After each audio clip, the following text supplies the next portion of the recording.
Olá a todos e bem-vindos a mais um mergulho profundo aqui no Fé em Letras. Hoje vamos explorar as epístolas de 1 e 2 Pedro. E para nos guiar nessa jornada, temos a companhia de nada menos que N.C. Sproul através do seu comentário expositivo. Ah, esse Sproul. Um gigante da teologia, um comunicador incrível, um mestre da exposição bíblica.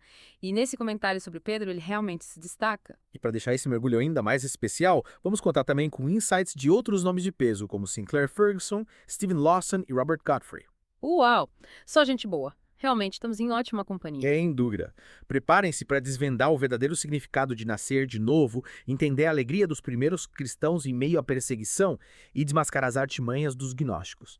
Tanto os de antigamente quanto, quem sabe, os que se escondem por aí hoje em dia. Parece que a gente tem bastante coisa para desvendar. É verdade.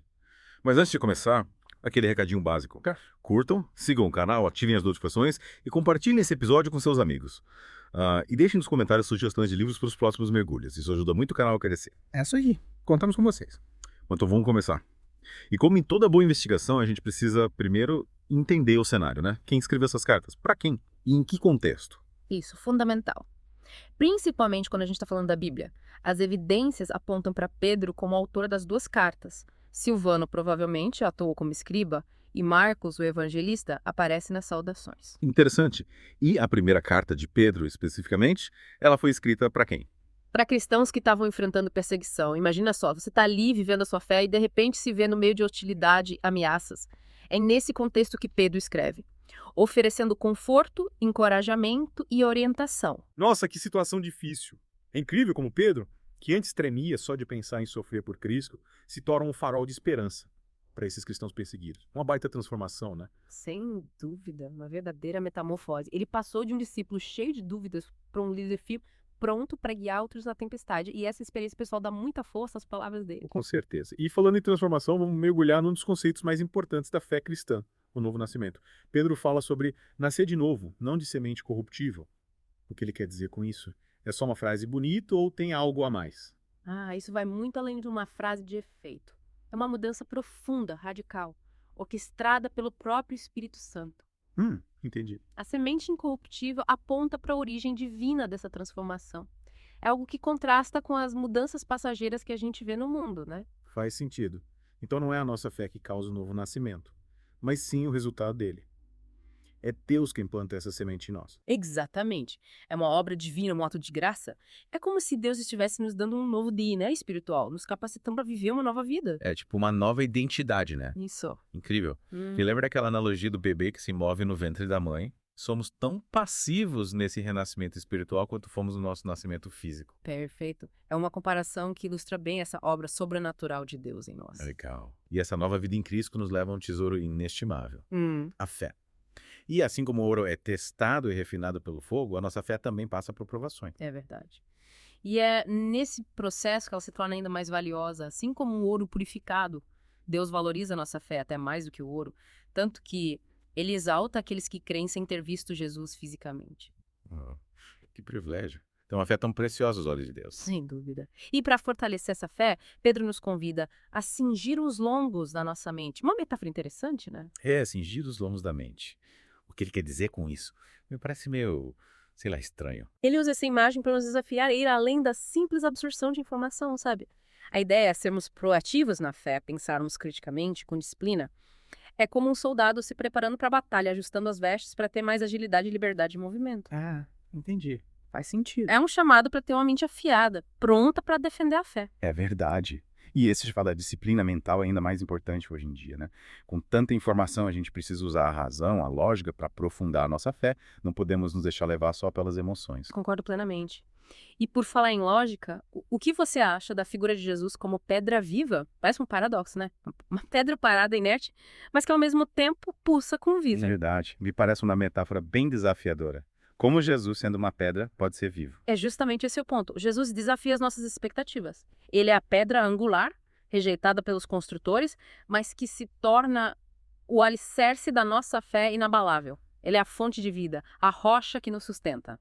Ele é a base de tudo. Com certeza. E essa base sólida nos leva à promessa de uma herança celestial, incorruptível, imaculada, que nunca vai perder o valor. Que contraste com os tesouros aqui da terra, que com o tempo perdem o brilho. É verdade. E é nesse contexto que somos apresentados um conceito glorioso. A igreja como geração eleita, sacerdócio real, nação santa, povo adquirido, é um privilégio enorme, um chamado para vivermos como povo de Deus, separados por um propósito especial. O que você acha disso? Nossa, é uma identidade poderosa e que nos conecta diretamente com a história de Israel no Antigo Testamento. Como se Deus estivesse dizendo, vocês são meu povo, meu tesouro. Exatamente. E essa identidade nos remete à história de Oséias, lembra? Deus chama seu povo de Luame, que significa não meu povo. Mas depois os restaura, os traz de volta para um lugar de favor e amor. É verdade. É uma transformação radical, de não povo para povo de Deus. A graça de Deus em ação nos reconciliando com Ele. Que lindo.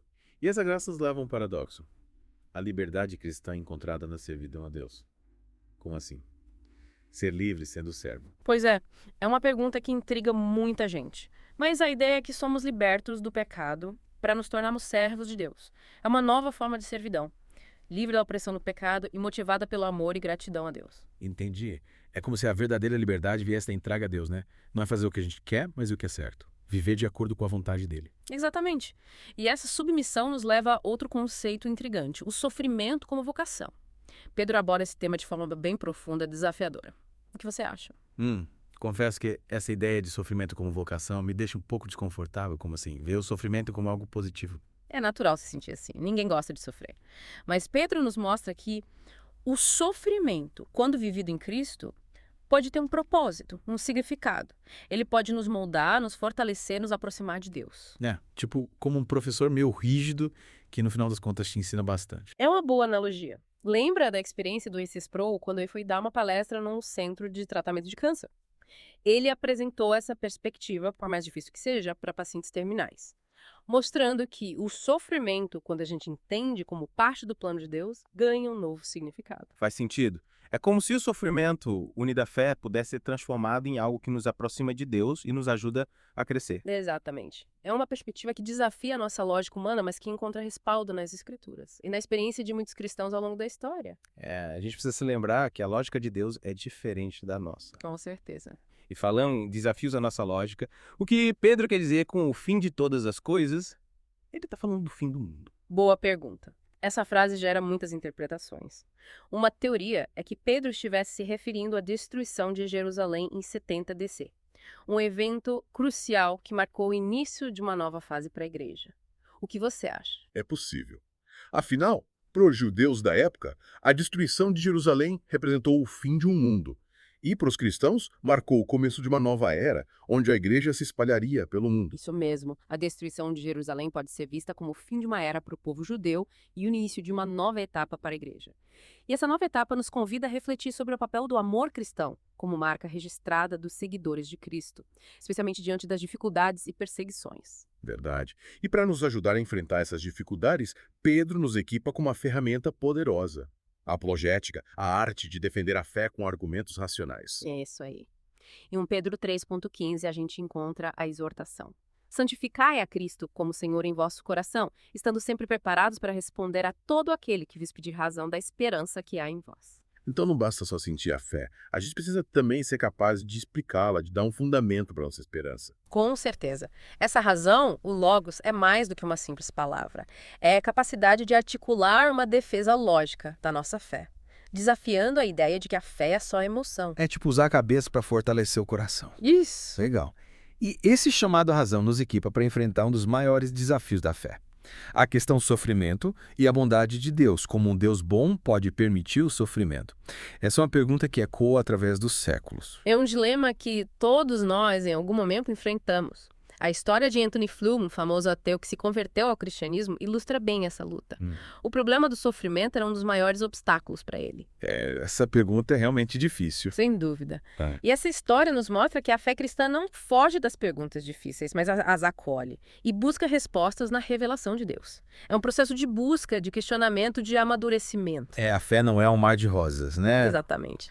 E por falar em revelação, Pedro nos alerta sobre os perigos dos falsos profetas e a importância da sã doutrina. Um tema super relevante, né? Sim. Pedro usa termos fortes para descrever a influência dos falsos mestres que distorcem a verdade. E são como lobos em pele de cordeiro, enganando os incautos. A gente precisa estar atento. Com certeza. E ele faz uma conexão direta entre a falsa doutrina e a vida errada, mostrando que a doutrina não é só teoria. A sã doutrina é o alicerce de uma vida cristã autêntica. E, infelizmente, vivemos num tempo onde o antitecnologismo ameaça a igreja. Muitos negligenciam o estudo, o discernimento. A gente precisa ter cuidado para não cair nessa armadilha, né? Buscar conhecimento, estudar a Bíblia. Exatamente. Usar a razão que Deus nos deu para entender a sua palavra. Isso aí. E essa certeza do juízo de Deus nos leva a uma das passagens mais bonitas da Bíblia. O Senhor não retarda a sua promessa, como alguns a julgam demorada, pelo contrário, ele é longânimo para convosco, não querendo que nenhum pereça, mas que todos cheguem ao arrependimento. Realmente. Essa passagem mexe com a gente. É incrível como Deus, em sua infinita misericórdia, deseja que todos se voltem para Ele. É verdade. Ela nos mostra a grandeza do amor e da graça de Deus. Mas é bom lembrar que Pedro está falando com os eleitos, aqueles que Deus, em sua soberania, escolheu para a salvação. O que você acha disso? É um conceito complexo, né? Gera muito debate.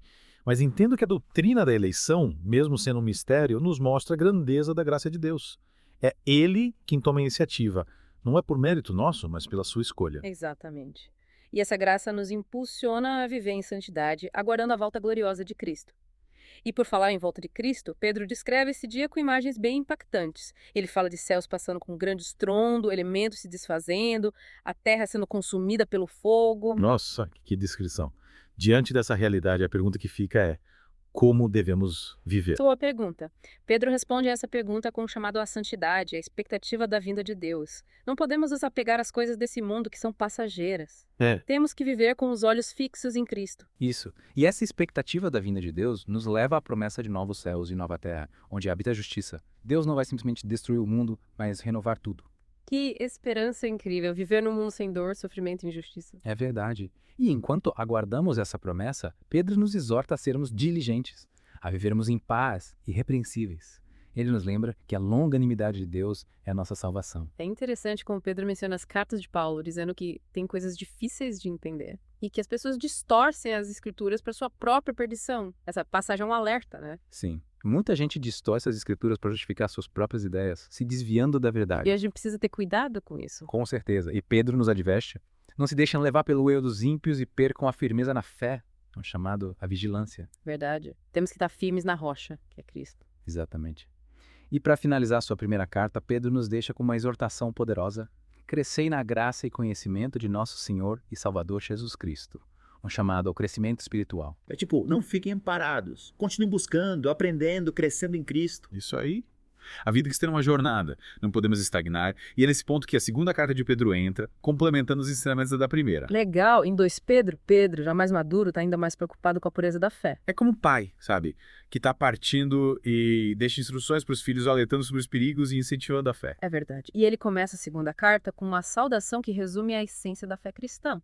Simão Pedro serve o apóstolo de Jesus Cristo, aos que conosco alcançaram fé igualmente preciosa, pela justiça de nosso Deus e Salvador Jesus Cristo. Exatamente. A nossa fé é um presente de Deus. E Pedro destaca, essa fé é alcançada pela justiça de nosso Deus e Salvador Jesus Cristo. É a justiça de Cristo que nos torna justos diante de Deus. Isso mesmo. É por meio de Cristo que somos reconciliados com Deus e recebemos a vida eterna. E Pedro, sabendo da nossa fragilidade dos ataques do inimigo, nos convida a crescer na graça e no conhecimento, a adicionar à nossa fé virtudes essenciais. Ele nos apresenta uma escada da virtude, onde cada degrau nos leva para um nível mais alto de maturidade. Começando pela virtude, que significa excelência moral. A disposição de fazer o certo, né? Isso. E a essa virtude, a gente adiciona o conhecimento. Não só o intelectual, mas uma compreensão da vontade de Deus. Conhecer a Deus profundamente. Exatamente. E aí vem o domínio próprio, a capacidade de controlar nossos impulsos e desejos. Ter disciplina, né? Sim. E o domínio próprio nos leva à perseverança, a capacidade de resistir, de permanecer firmes na fé. A gente não pode desanimar. Com certeza. Aí a gente adiciona a piedade, que é um relacionamento íntimo com Deus. Amor a Deus expresso em adoração e obediência. E depois? O amor fraternal. O amor genuíno pelos irmãos na fé. Cuidado, compaixão. Isso. E por último, o amor, ágape. O amor incondicional, sacrificial. Nossa, que lindo. Essa escada da virtude mostra que a vida cristã é um processo de crescimento. É verdade. E Pedro garante: se essas virtudes estiverem presentes, seremos cristãos frutíferos. Que legal! Mas e se não tivermos essas virtudes? Aí Pedro avisa: a pessoa é como cega, que não enxerga a graça de Tem Deus. um alerta para não nos acomodarmos, né? Com certeza. E por isso ele nos exorta a confirmar a nossa vocação e a eleição, a buscar a certeza da salvação. Ele nos garante que, se fizermos isso, jamais vamos tropeçar. Verdade. E com essa certeza podemos prosseguir nossa jornada buscando conhecer a Deus e viver para sua glória. E para fortalecer ainda mais essa certeza da salvação, Pedro nos convida a relembrar a experiência da transfiguração. Lembra? Pedro, Tiago e João testemunharam Jesus transfigurado. Assim, uma das passagens mais marcantes dos evangelhos. Eles viram Jesus em toda a sua glória, radiante, e ouviram a voz de Deus Pai. Este é o meu filho amado em que comprazo. Ele ouvi. Exatamente. É como se Deus estivesse dando um vislumbre da glória celestial, confirmando a divindade de Jesus e a veracidade das Escrituras. E Pedro usa essa experiência como base para a fé cristã, tipo, eu vi com meus próprios olhos, não são mitos, é o que eu presenciei. É um testemunho forte, que ecoa até hoje e nos encoraja a confiar em Cristo. Com certeza. E por falar em encorajamento, Pedro também nos exorta a dar atenção à palavra profética. Ele a compara com uma lâmpada que brilha no lugar escuro. Uma luz no fim do túnel. É uma boa imagem. A palavra de Deus nos ilumina, nos orienta, nos corrige. Através dela, a gente conhece a vontade de Deus e encontra esperança. É verdade? A Bíblia é um guia para a nossa vida. E Pedro nos adverte sobre o perigo de seguirmos nossos próprios desejos, distorcendo a palavra de Deus. Ele lembra: nenhuma profecia da Escritura provém de particular interpretação. A Bíblia não é um livro qualquer, é a revelação de Deus. Ou seja, a gente não pode interpretar a Bíblia do jeito que quiser, né? Exato. E essa submissão nos leva a contemplar a palavra profética, que nos aponta para Cristo, o cumprimento de todas as promessas.